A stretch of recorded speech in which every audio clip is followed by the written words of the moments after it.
Coming up on This Is True Really News today. If an ant isn't coordinated, does he trip himself? I mean, think about it. He's got 6 freaking legs he's got to figure out. Hell, I'd do that. And I've only got 2 legs. Right.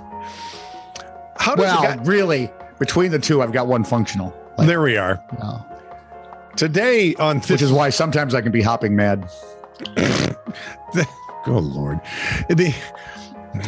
We're going to like, subscribe, and or follow This Is True Really News. Please have your friends and family do it too. Like, subscribe, follow, their words to live by. Scott? Man versus horse race coming up next.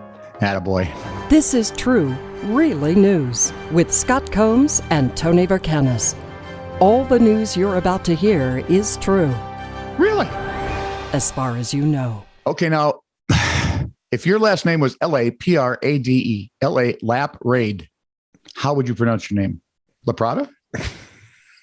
Lap Raid? Mr. Potato Head. I'm going to go with Smith. Hang on. LaShawn. See, I think Laprada would add a little class to it. Okay, go ahead. Give it that weird E ending. Yeah. Don LaShawn Laprada, 54, really wanted to get away from cops in Martin County, Florida, because we've all heard about those Martin County, Florida cops. They're like policemen. According to clickorlando.com, Dawn allegedly intentionally hit a sheriff's office vehicle as she tried to evade a traffic stop. You know, that's a really stupid idea. You know, of all the ideas you could have, that would be right at the very bottom of the list. Okay, listen, last but not least, if you're really desperate. All right, so she hits a sheriff's office vehicle trying to evade a traffic stop. Next, driving up to 100 miles an hour, she hits another patrol car and a civilian truck, injuring people inside, and motioned to officers that she had a gun. See, I would have just gone more with the come around you, idiot, come around motion, but that's just me. Do you suppose she did this, where she uses her finger gun, say, I have one of these. I have a 6-finger by Mattel or Hasbro or whoever made it. Oh, wow. Wow, that's old.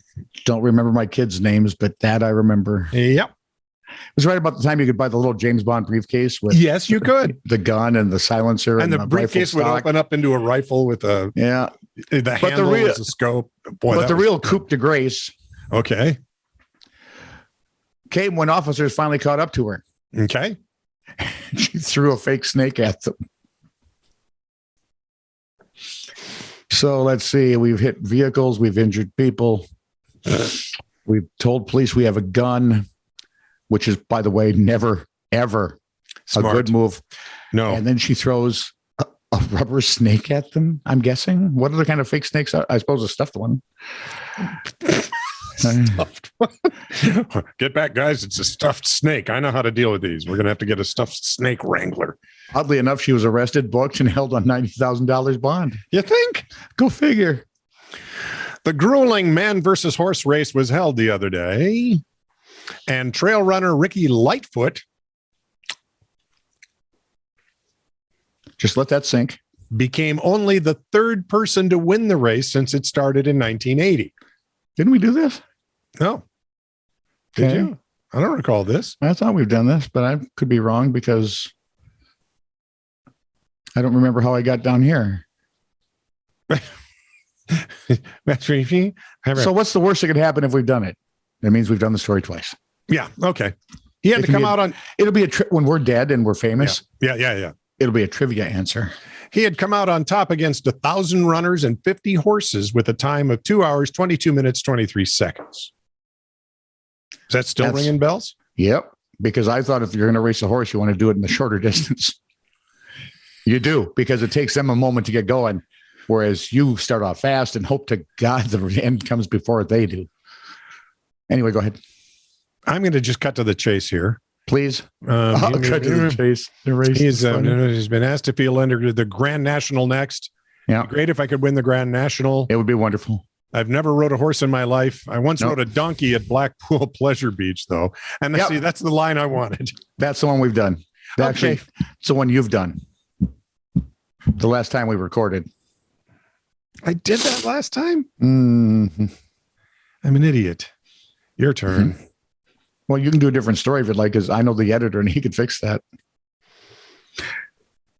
Irvine, California police were tipped off that by neighbors to a suspicious vehicle belonging to 37-year-old Yasmin Kambur and 44-year-old Chris Wynn of Garden Grove. I think it's Wynn because it's spelled the same way that Tommy Wynn has his name spelled. Okay. W-Y-N. No, Huynh. Oh, excuse me. Sure. Yep. Sure. He's Jewish. The 2008 Mercedes. Ben Stiller shall hear of this. I don't think Tom listens, so we're okay. He lives like a half hour away. I haven't seen him in years. The 2008 Mercedes-Benz C300 looked innocent enough. Well, looks like a car that says, wow, I have money, or did at one point. But as NBC4 TV reports, it had some unusual features. All right, let's just think Fleming. Ian? That's the one. Okay. The suspect vehicle was something out of a 007 movie. Police posted on Instagram. Officers discovered a device that would flip the vehicle's license plate with the push of a button. An elaborate gas siphoning device that transferred fuel directly into the vehicle's gas tank. They also found burglary tools, evidence of ID theft, and stolen property. These are not MI6 good guys. I'm just saying. Yeah, they're probably from MI5. I haven't quite figured out the differences, by the way. There's like an MI10 or something during the war? Yeah, one's inside the borders, one's outside the borders. Yes. They, like the CIA and FBI. They also found burglary tools, evidence of ID theft, stolen property. The pair were arrested on multiple charges and held for bail. Low bail. Bail. Low bail. Bond. James Bond. So I know Idris Elba should still do that. I'm just saying. By the way, I figured out why you recognize that story. Why? That was the one from last time that I forgot to record. That was from that one episode that I forgot. Oh, I remember. So nobody else had heard it. Just us. Yeah. So I messed up a perfectly usable story. I think we got to the point. Well, sure. Riding a donkey at some pleasure beach in Blackpool is really Blackpool Pleasure Beach. Kind of like building a resort around an oil spill would be. Online reviews. Ordered a waffle to find a fingernail and a hair on my food. Absolutely shocking customer service. And I was told I'd have to wait another hour to get a fresh one. Fingernail or hair? Right, exactly. I asked for a refund, but never received the one. Wouldn't send my worst enemy here. Response from the owner. Our restaurant's not open yet, so this is impossible. We open May 12th, just in case anyone thinks this is remotely true. But thanks.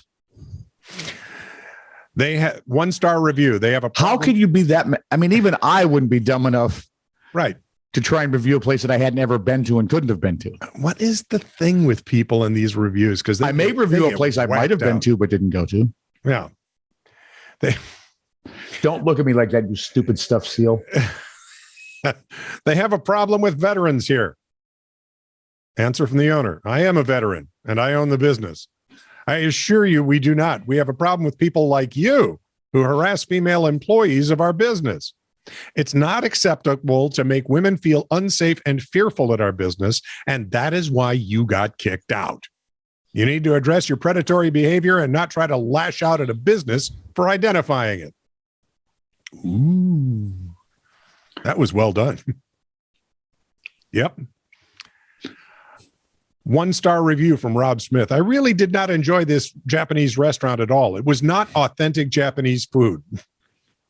And you can see what's coming. Hi, Rob Smith. Sorry to hear that from you. I am Japanese from Kyoto and also have been working as a Japanese chef for more than 12 years. But looks like you have more experience with Japanese cooking. Can you please share it with us? I will learn from you for more authentic Japanese food to make our ramen better.